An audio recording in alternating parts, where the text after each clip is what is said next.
தலைப்பு செய்திகள். வீதி விளக்குகளை அணைக்கும் தீர்மானம், விபத்துக்கள் மற்றும் குற்ற செயல்கள் அதிகரிக்கும். உயர்தர பெறுபேறுகள் 66% மாணவர்கள் பல்கலைக்கழக பிரவேசத்திற்கு தகுதி. சமஷ்டி கொள்கையில் இருந்து தமிழரசு ஒருபோதும் விலகாது, சுமந்திரன் தெரிவிப்பு. அரசு அதிகாரத்தை கையில் எடுக்கிறதா இஸ்லாமிய காவல் படை? எரிபொருள் நெருக்கடியில் ஆஸ்திரேலியா, பொது போக்குவரத்திற்கு மாற மக்களுக்கு வேண்டுகோள். விரிவான செய்திகள். நாட்டில் இரவு 6 மணி முதல் 10 மணி வரை வீதி விளக்குகளை அணைப்பதற்கு அரசாங்கம் எடுத்துள்ள தீர்மானத்திற்கு இலங்கை மோட்டார் சைக்கிள் சங்கம் கடும் எதிர்ப்பை வெளியிட்டுள்ளது. இந்த தீர்மானம் பொதுமக்களின் பாதுகாப்பு மற்றும் வீதி பாதுகாப்பிற்குரிய பாரிய அச்சுறுத்தலாக அமையும் என ஜனாதிபதி அனுரகுமார திசாநாயக்க மற்றும் பிரதமர் ஹரிணி அமரசூரிய ஆகியோருக்கு அனுப்பியுள்ள கடிதத்தில் அச்சங்கம் சுட்டிக்காட்டியுள்ளது. போதிய வெளிச்சமின்மையால் வாகன சாரதிகள், குறிப்பாக மோட்டார் சைக்கிள் ஓட்டுநர்கள் பெரும் விபத்துக்களை சந்திக்க நேரிடும். இருளை பயன்படுத்தி பெண்களுக்கு எதிரான துன்புறுத்தல்கள் மற்றும் ஏனைய குற்றச்செயல்கள் அதிகரிக்க வாய்ப்புள்ளதாக எச்சரிக்கப்பட்டுள்ளது. சங்கத்தின் தலைவர் வீரந்த அமரசிங்க விடுத்துள்ள அறிக்கையில், மோட்டார் சைக்கிள் ஓட்டுநர்களுக்கு எதிராக கடுமையாக செயற்படும் சிரேஷ்ட போலீஸ் அதிகாரிகள் இந்த ஆபத்தான தீர்மானம் தொடர்பில் மௌனம் காப்பது வேடிக்கையானது. போதிய வெளிச்சமின்மையால் ஏற்படும் தவறுகளை சுட்டிக்காட்டி ஓட்டுநர்களுக்கு அபராதம் விதிப்பதன் மூலம் போலீஸ் தனது வருமானத்தை பெருக்கிக் கொள்ளவே இந்த நடவடிக்கை உதவும் என அவர் சாடியுள்ளார். வீதி சமிக்கை விளக்குகள், வீதி அறிவிப்பு பலகைகள் மற்றும் வீதி விளக்குகளுக்கு சூரிய சக்தி ஆற்றலை பயன்படுத்துமாறு அரசாங்கத்திற்கு பரிந்துரைக்கப்பட்டுள்ளது. 2025ஆம் ஆண்டுக்கான கல்வி பொது தராதர உயர்தர பரீட்சை பெறுபேறுகளின் அடிப்படையில் இம்முறை 66% மாணவர்கள் பல்கலைக்கழக பிரவேசத்திற்கு தகுதி பெற்றுள்ளதாக பரீட்சைகள் ஆணையாளர் நாயகம் AKS இந்திகா குமாரி லியனகே தெரிவித்துள்ளார். செவ்வாய்க்கிழமை இரவு உயர்தர பரீட்சை பெறுபேறுகள் வெளியிடப்பட்டதாக பரீட்சை ஆணையாளர் நாயகம் நேற்று உத்தியோகபூர்வமாக அறிவித்தார். இம்முறை உயர்தர பரீட்சைக்கு 2,81,810 விண்ணப்பதாரர்கள் தோற்றியதுடன் அவர்களில் 1,86,527 பேர் பல்கலைக்கழக பிரவேசத்திற்காக விண்ணப்பிக்க தகுதி பெற்றுள்ளனர். இதேவேளை 111 விண்ணப்பதாரர்களின் பெறுபேறுகள் நிறுத்தி வைக்கப்பட்டுள்ளதாக பரீட்சை திணைக்களம் தெரிவித்துள்ளது. மாகாண ரீதியாக பல்கலைக்கழக பிரவேசத்திற்கு தகுதி பெற்றவர்கள் விவரம் வருமாறு: மேல் மாகாணம் 69.42%, வடமேல் மாகாணம் 68.48%, வடமாகாணம் 66.91%, கிழக்கு மாகாணம் 66.32%, தென் மாகாணம் 65.69%, சப்ரகமுவா மாகாணம் 64.97%, ஊவா மாகாணம் 63.53%, மத்திய மாகாணம் 63.04%, வடமத்திய மாகாணம் 60.91% ஆகும்.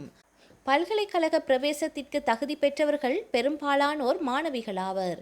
இருப்பினும் உயிரியல் விஞ்ஞானம் பிரிவில் மாத்திரம் மாணவர்களே அதிகளவில் தகுதி பெற்றுள்ளதாக தெரிவிக்கப்படுகின்றது.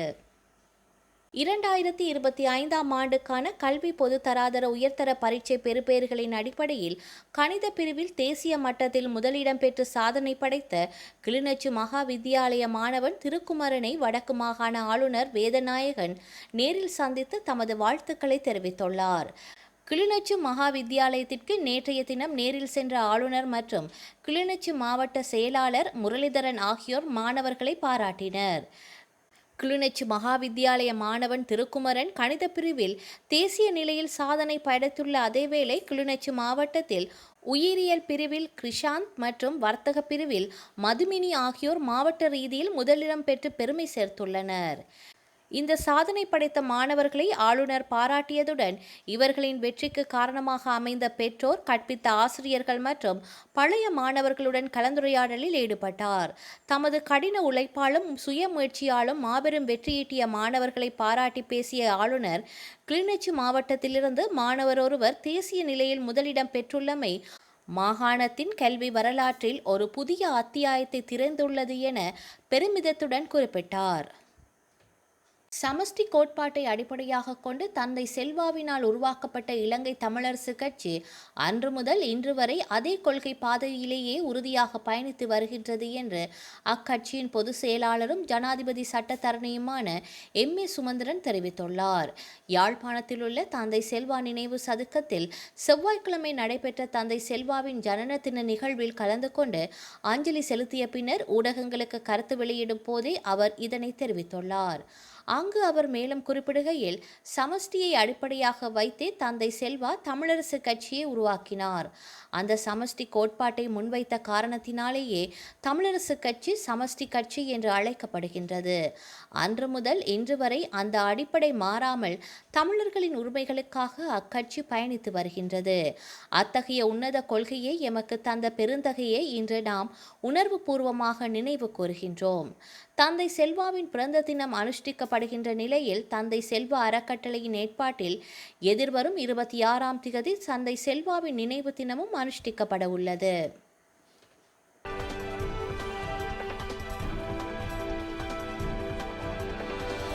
ஈரானின் அதிகாரத்தை அந்நாட்டின் இராணுவ பிரிவான இஸ்லாமிய புரட்சிகர காவல்படை தன்வசப்படுத்தியுள்ளதாக லண்டனை தளமாக கொண்ட ஈரான் இன்டர்நேஷனல் வெளியிட்ட செய்தி பெரும் பரபரப்பை ஏற்படுத்தியுள்ளது. கடந்த பிப்ரவரி மாதம் 28ஆம் திகதியன்று அமெரிக்க இஸ்ரேல் தாக்குதலில் ஈரானின் உச்ச தலைவர் அயதுல்லா அலி கமேனி கொல்லப்பட்டதன் பின்னர் அவரது மகன் மொஜ்தபா கமேனி புதிய உச்ச தலைவராக அறிவிக்கப்பட்டார். ஆனால் அவர் தற்போது எங்கே இருக்கின்றார் என்பது மர்மமாகவே உள்ளது. போர் தொடங்கிய பின்னர் மொஜ்தபா கமேனி பொதுவெளியில் தோன்றவில்லை.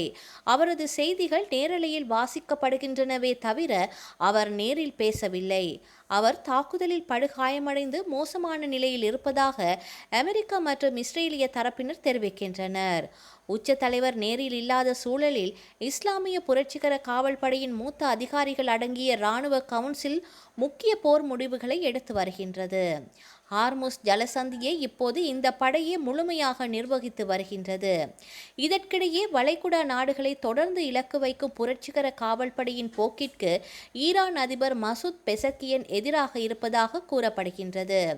அவர் பேச்சுவார்த்தையை விரும்புவதாகவும், எனவே அவரின் மிதவாத போக்கு காரணமாக அவரை பேரளவிலான அதிபராக மட்டும் இருக்கும்படி ஓரம் கட்டிவிட்டு இஸ்லாமிய புரட்சிகர காவல்படை முழு அதிகாரத்தையும் கையில் எடுத்துள்ளதாக ஈரான் இன்டர்நேஷனல் செய்தி அறிக்கை தெரிவிக்கின்றது.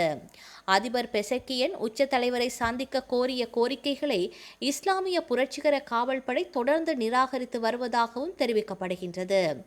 1979ஆம் ஆண்டு புரட்சிக்கு பின்னர் உருவான இஸ்லாமிய புரட்சிகர காவல்படை தற்போது ஈரானின் எண்ணெய் வளம், போக்குவரத்து, வங்கி மற்றும் ரியல் எஸ்டேட் என அனைத்து துறைகள் மீதும் தனது கட்டுப்பாட்டை நிறுவியுள்ளதாக கூறப்படுகின்றது.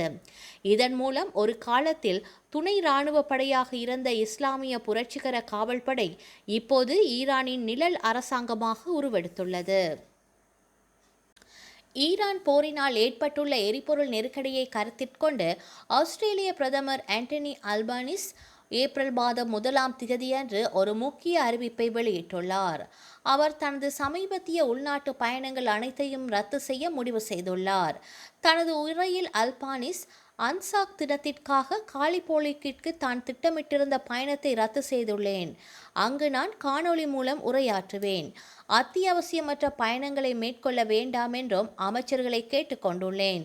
சர்வதேச பயணங்களுக்கும் கட்டுப்பாடுகள் விதிக்கப்பட்டு வருகின்றன என்று தெரிவித்துள்ளார். உள்ளூர் ஊடகங்களின்படி அவசர கூட்டங்களில் கலந்து கொள்வதை தவிர அல்பானிஸ் மே மாதம் வரை அத்தியாவசியமற்ற எந்த உள்நாட்டு பயணத்தையும் மேற்கொள்ள மாட்டார். அல்பானிஸ் பொதுமக்களிடம் 3 வேண்டுகோள்களை விடுத்துள்ளார். அதில் குடிமக்கள் தங்கள் சொந்த வாகனங்களிலிருந்து பொது போக்குவரத்திற்கு மாறினால் அவர்களால் எரிபொருளை சேமிக்க முடியும். எண்ணெய் மற்றும் எரிவாயுவை அளவுக்கு அதிகமாக பயன்படுத்தாதீர்கள். அவ்வாறு செய்வது எதிர்காலத்தில் பிரச்சனையை மேலும் மோசமாக்கக்கூடும். பொருளாதாரம் சீராக இயங்குவதற்கு விவசாயிகளுக்கும் சிறு வணிகங்களுக்கும் முன்னுரிமை அளிக்க முயலுங்கள். உணவு மற்றும் விதைகளுக்கு தட்டுப்பாடு ஏற்படாமல் நாம் உறுதி செய்ய வேண்டும். மார்ச் மாதம் முடிந்துவிட்டது, ஆனால் ஏப்ரல் மாதத்தில் பிரச்சினைகள் மோசமடையக்கூடும். ஹார்முஸ் நெருக்கடி எப்போது முடிவுக்கு வரும் என்பது யாருக்கும் தெரியாது. ஆஸ்திரேலிய அரசாங்கம் பொது முடக்கத்தை விதிக்கப் போவதில்லை. பொருளாதாரத்தை சீராக இயக்க வைப்பதே எமது நோக்கமாகும் என்று அல்பானிஸ் மேலும் கூறியுள்ளார். வரலாற்றில் இன்று